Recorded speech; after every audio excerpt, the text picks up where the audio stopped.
Dani Pitia Sotani Ini tadi sesuatu hal naik nangkuman.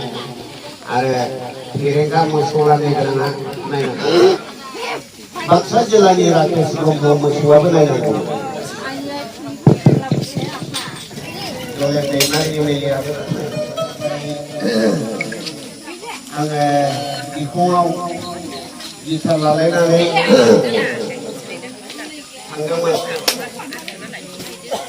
natai malai nama pulai nanti pasu bahkan kerja bagi kali mandeng dia anak kita dia lebar bu nang maku nak boleh ni ke sensor nak fikir dia pasu lanan bahkan dia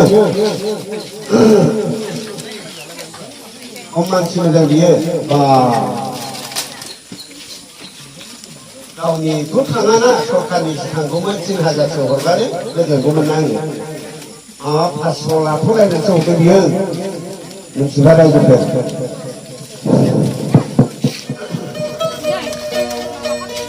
Dani Pitia sokan ni, ulka pani kau ada lanai no kau sipai kepai, irjano berkau bersipai kepai,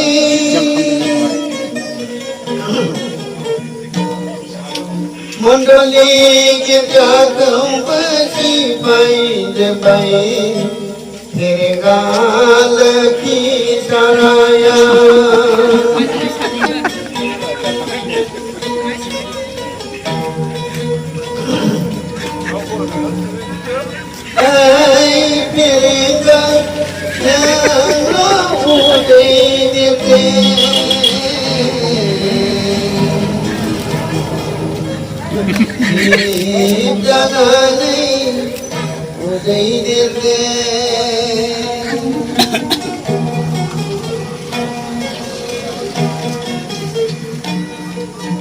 Yang baik di kanaya dam kiyana mapirenda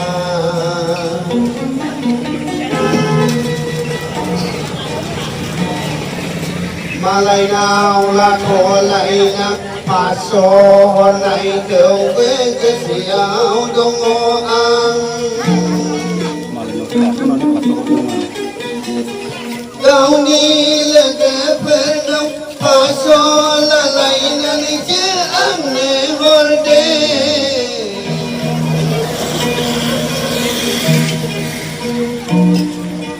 othori japlan yang soi so thangade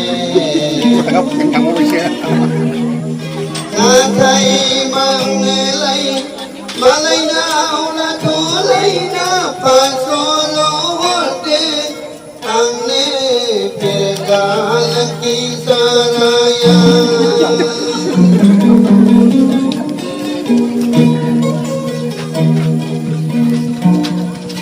ibar election outin thanage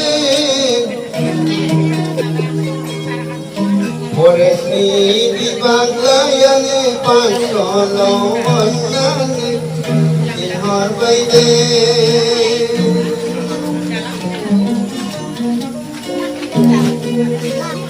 malay na pasola kunan ibande pirigaya ang